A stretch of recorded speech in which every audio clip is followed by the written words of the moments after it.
Good evening. Welcome to California Today. I'm David Zhang. Here is a preview of some of today's top stories. Writers of Hollywood are not striking alone. Now union members have joined the rally to support their demands for higher wages and more. Theranos founder Elizabeth Holmes begins her 11-year sentence. This comes after she has tried to get a new trial to remain free on bail. Grazing goats are an eco-friendly option for fire prevention, but these four-legged friends are facing a new threat from state lawmakers. First up, we have more on the Hollywood strikes. Union members are now rallying in solidarity with the writers in Los Angeles. They say they want to increase universal demands amid inflation. Here's the latest.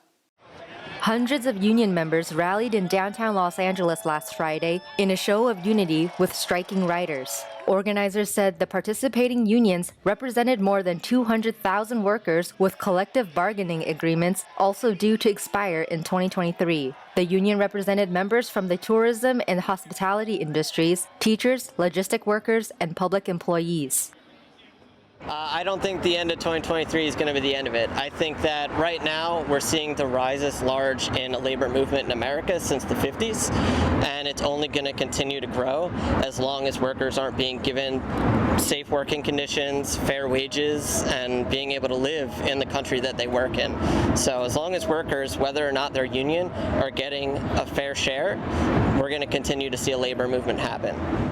Those rallying in the crowd said they felt the union's show of support and solidarity. You know, these corporations, the CEOs change with the seasons, and you know, for us, it's like we put in the work and the time and the effort into making shows and films really great. It's about time that they pay up. You know, it's about fairness, and I think it says a lot about LA. You know, LA, it is a union town. You know, we do have powerful unions, and that's also how we're able to live and survive, and ultimately, hopefully, be able to thrive in this economy. The Writers Guild of America stopped working on May 2nd after failing to reach an agreement for higher wages with Hollywood studios including Disney, Netflix, and Warner Bros. Organizers said all of the unions had universal demands for livable wages amid rising food, housing, and transportation costs. Many also raised concerns about the increase in AI technology and online streaming. It's kind of just hitting how everybody's feeling right now, where like everybody's feeling like they're getting eaten alive in a certain way. Our guild is really well organized, really well resourced, and it's right in this moment of AI and all this other stuff. It just feels like we're the first collective of artists that can come together and really push back against AI taking over everything without anybody doing anything. You just find yourself in a situation where your hands are tied as far as working, and so yeah, everything is kind of fear, you know. It's like, what's going to happen? Where are we going to end up, and how are we going to do all of this, and how are we going to make ends meet? There's no certainty about when it's going to end, so yeah, it makes everything scary. The Alliance of Motion Picture and Television Producers, which represents major studios, has said it offered, quote, generous increases in compensation to writers. No new talks between the two sides are scheduled. Now more on another big story we've been following. The lawyer representing the suspect who stabbed and killed the Cash App founder Bob Lee in San Francisco has stepped down. The new lawyer who will be representing him is from Florida. Paula Kenny, former attorney for suspect Nima Momeni, has withdrawn from a Bob Lee murder case. She told reporters on Tuesday there was a conflict of interest, but did not elaborate. Previously, Kenny was displeased when Momeni pushed to speed up the case, which would have given her and her team less time to prepare a defense. Momeni is expected to get a new attorney for a preliminary hearing set for June 13th. Mission Local reported that Momeni has hired Sam Zangener, a Miami-based attorney who advertises being 100% Persian in his Instagram bio. And today, Theranos founder Elizabeth Holmes starts her 11-year prison sentence. She was denied a new trial and bail after defrauding investors and patients with her startup. Here are the details. After heading a now-failed blood testing startup once valued at $9 billion, Elizabeth Holmes will begin serving her prison sentence on Tuesday for defrauding investors. U.S. District Judge Edward Davila set the date on May 17th for the 39-year-old to begin serving 11 years and 3 months in prison at a women's prison camp located in Bryan, Texas. Holmes rose to fame after claiming Theranos small machines could run an array of diagnostic tests with just a few drops of blood. She was convicted of fraud at trial in San Jose last year. She had asked the 9th U.S. Circuit Court of Appeals to pause her sentence on April 25th, 2 days before she was originally to report to prison. The court denied that request. Davila had previously rejected her argument that the appeal is likely to result in a new trial, which would have given her a chance to remain free on bail. Prosecutors said during the trial that Holmes misrepresented Theranos' technology and finances. Holmes testified in her own defense, saying she believed her statements were accurate at the time. Holmes' co-defendant, former Theranos president Ramesh Belwani, was convicted of defrauding Theranos investors and patients at a separate trial and was sentenced to 12 years and 11 months in prison. His requests to remain free on bail were also rejected.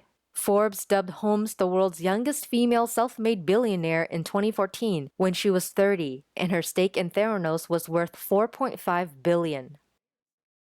Goat grazing has been an eco-friendly way to clear vegetation in California that was ravaged by several years of destructive flames. But herding companies say that the new state labor regulations are making it more expensive to provide goat grazing services and threaten to put them out of business. These goats were hired to clear vegetation that could fuel wildfires as temperatures rise this summer. Weeds and shrubs have proliferated across California after a drought-bustling winter of heavy rain and snow.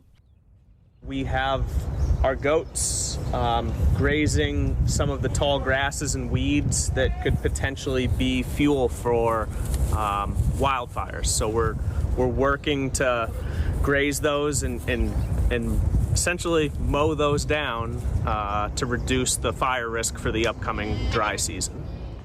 Tim Errol Smith is the owner of Western Grazers. He has about 4,000 goats and employs 7 goat herders from Peru under the H-2A visa program for temporary farm workers. While Tim's phone has been ringing off the hook in recent years due to increased demand for his company's service, he's now facing a new challenge. New state labor regulations would raise the monthly salary of his herders by almost 3 times, from about $3,700 to $14,000, according to the California Farm Bureau. By January 1 of 24, if we cannot fix the current legislation, we will be forced to sell these goats to slaughter and to the auction yards, and we'll be forced out of business and probably file for bankruptcy.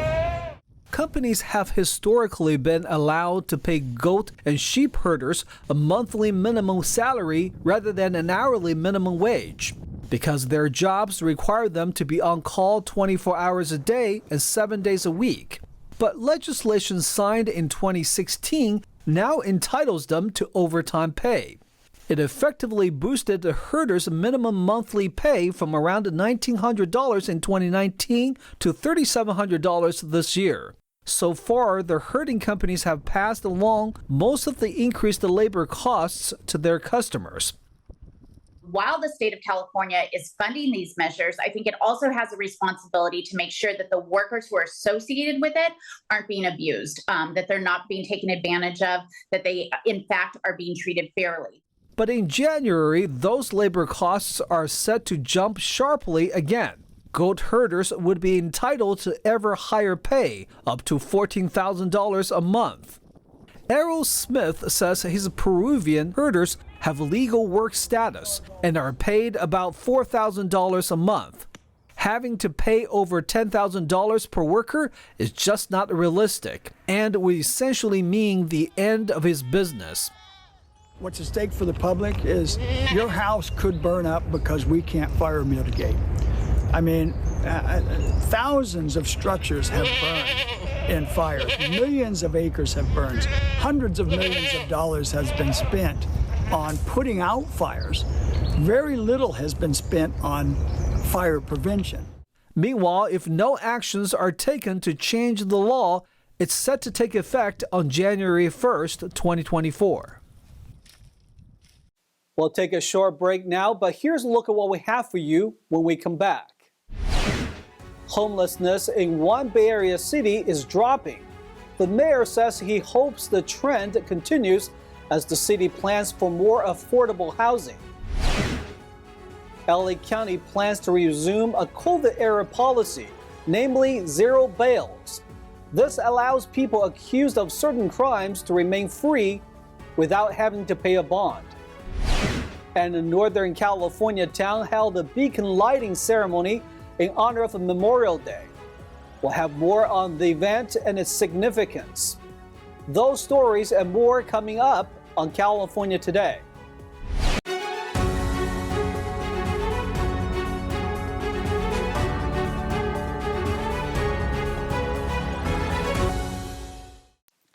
Welcome back to California Today. I'm your host, David Zhang. According to county data, homelessness has decreased within the last year in Silicon Valley, San Jose. NTD's David Lam hears from the mayor who wants to reduce homelessness and create affordable homes. Reducing homeless encampments and getting help for those living on the streets are one of the goals of elected officials in California. It is very rare that we can say that we've got new data on homelessness and there's some good news. That is a rare occurrence, but today, fortunately, we have some really positive news to share with everyone. I'm excited. San Jose Mayor Matt Mahan on Tuesday announced that unsheltered homelessness dropped by 10.7% and overall homelessness dropped by 4.7% in the city from 2022 to 2023. That's according to a point-in-time count done every 2 years. Quick-build communities like these can be built in less than a year.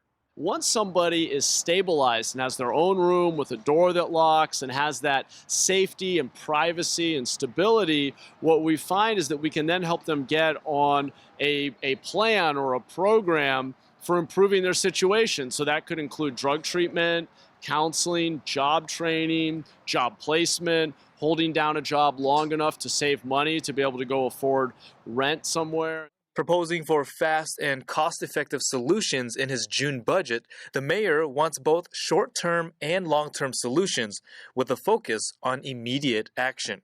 I also have been arguing for safe parking sites to get RVs out of neighborhoods and commercial districts and into a safe environment. So the discussion and really the debate is how many of our dollars go to long-term solutions like building affordable housing versus short-term solutions. And the truth is we need both. So this budget will commit $50 million. This is the most we've ever invested in quick build communities and safe parking sites to address the immediate crisis on our streets. According to preliminary data, there's currently over 6,300 homeless individuals in San Jose. 4,400 of them are unsheltered, which is 500 less from last year. The Rue Ferrari community can house over 100 units, and people typically stay in there for 3 to 6 months depending on their situation. Now, we spoke to a resident who lives at a similar site, and he said his life has changed, and now he's helping people. Juan Bonales used to live in a hotel provided by Goodwill and Life Moves. He has been living in a quick-built home for 1 month now. Inside the room, we have a bed, we have a shower, we have bathroom, which is all we really need just to get ready for the next day at work or for school or for whatever it is. Bonales said after his mother passed away, he fell to the streets and battled hard drug addiction. He's been sober for 8 months after getting help from nonprofits.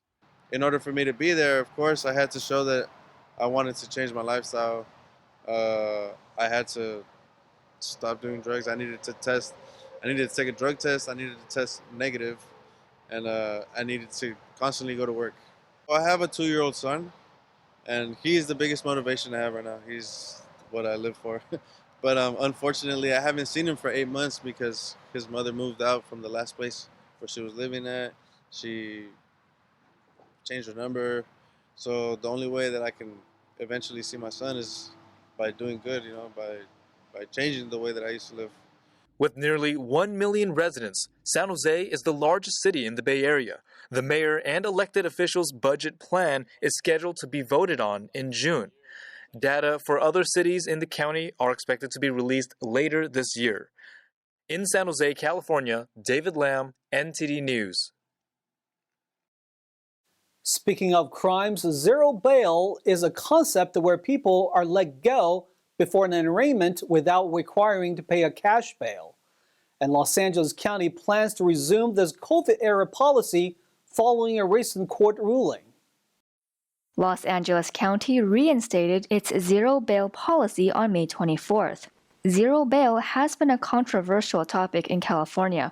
Voters rejected a statewide proposal to implement the policy in 2020. But during the COVID-19 pandemic, the California Judicial Council implemented a $0 bail for most non-serious and non-violent felonies and misdemeanors. Los Angeles itself has been wrestling with the idea of zero bail. In a lawsuit earlier this year, 6 plaintiffs said that paid bail caused them to miss work and go without prescription medication for several days. As a result of this case, a new policy went into effect, allowing LA County to implement zero bail. Opponents of zero bail say that the policies are being forced onto citizens who do not want it. Manuel Esposito, a bail business consultant, said the people of California voted on it, rejected it, yet lawmakers and judges in this state keep pushing for it. Both the city and county of LA are expected to file a report on the steps for implementing zero bail by July 5th. And to wrap up the night, Northern California's city of Danville held a beacon lighting in honor of a Memorial Day yesterday evening. Locals shared with NTD what the day means to them and the history behind the beacon. 2, 1!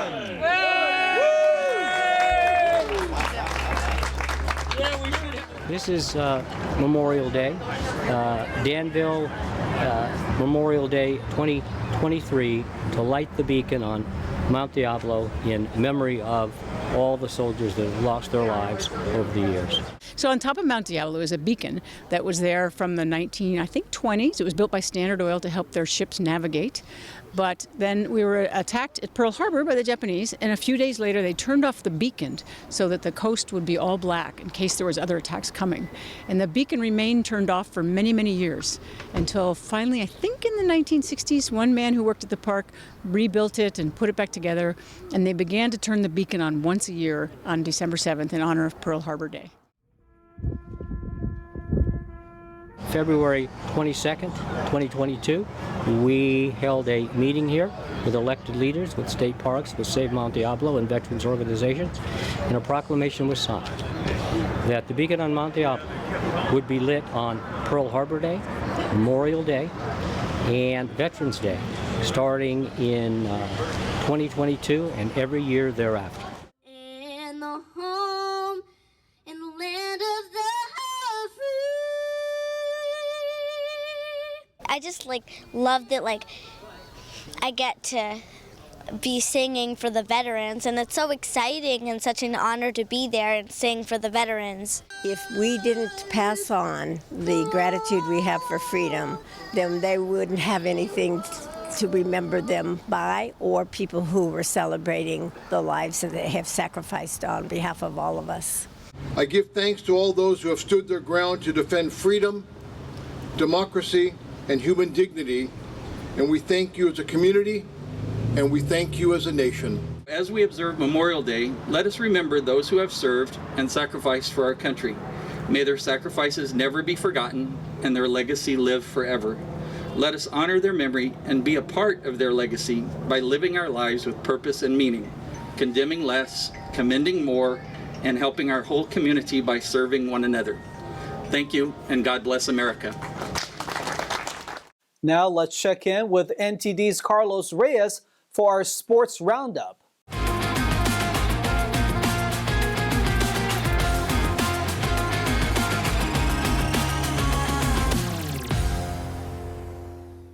This is your California Sports Roundup, and I'm Carlos Reyes. Patrick Bailey homered and Mitch Haniger doubled twice in a 13-batter, 8-run 7th inning, helping host San Francisco separate from visiting Pittsburgh in the opener of a 3-game series. Austin Slater hit his first home run of the year and joined Bailey with 4 RBIs for the Giants, who have won 11 of their last 14 games. It looks like the San Francisco club is finally finding a rhythm. Bailey, Haniger, Slater, Brandon Crawford, and Casey Schmidt had 3 hits apiece for the Giants, who totaled 18, including 8 for extra bases. The first of Jack Sawinski's 2 home runs on the day opened a 2-run top of the 7th for the Pirates, trimming a 5-run deficit to 6-3 before the San Francisco onslaught. Giants 14, Pirates 4. The San Jose Earthquakes and FC Dallas played to a 1-1 draw on Saturday night at PayPal Park. The Quakes extended their home unbeaten streak to 7, while forward Benji Kikanovic scored his first goal of the season. Earthquakes defender Tanner Beeson had this to say about his team's performance. Well, we certainly believe in ourselves, believe in our ability to close games, and I think we have to continue to have that belief. Because you have to go into these games and into these situations with self-belief and team belief. So we'll continue to attack those kind of situations with confidence. Of course, it's a good thing to be in the situation where you're winning first instead of chasing the game. After a scoreless and uneventful first half, the Quakes took a 1-0 lead in the 70th minute by a goal from Benji Kikanovic. Tanner Beeson headed a ball off a free kick from Cristian Espinosa before making contact with Kikanovic's head and crossing Jimmy Mauer's goal line. San Jose would go on to maintain the lead until the final moments of the game when FC Dallas found the equalizer through Nkasi Tafari in the 4th minute of stoppage time.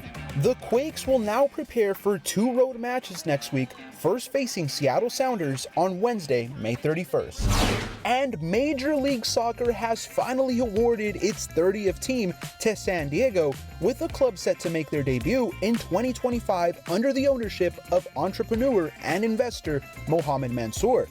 Mansour, the founder and chairman of London-based investment firm Man Capital, shelled out a reported $500 million fee for the expansion franchise, making it one of the largest deals ever for a soccer club. The team is set to share the new 35,000-seat Snapdragon Stadium with an existing women's team, Las Vegas, which has experienced a recent sporting boom with the addition of the NHL's Golden Knights, and the relocation of the NFL's Raiders and WNBA's Aces was also considered a frontrunner as MLS looks to seize on the momentum of the 2026 World Cup in North America. Joining Mansour's ownership group are the Siquan Band of the Kumeyaay Nation.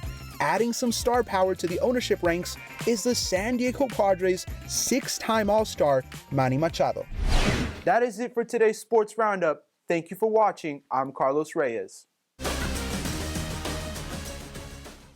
Thanks, Carlos, and that's all we've got for you tonight. We would like you to join us again on California Today every weekday at 8 p.m. Make sure to check out our broadcasts at ntd.com/California-today. You can also find all of our top latest clips there, ready to share with friends and family. Send us a message on Facebook, Twitter, Instagram, Gunjin World, or through our email, california.today@ntd.com. I'm David Zhang. Have a wonderful evening.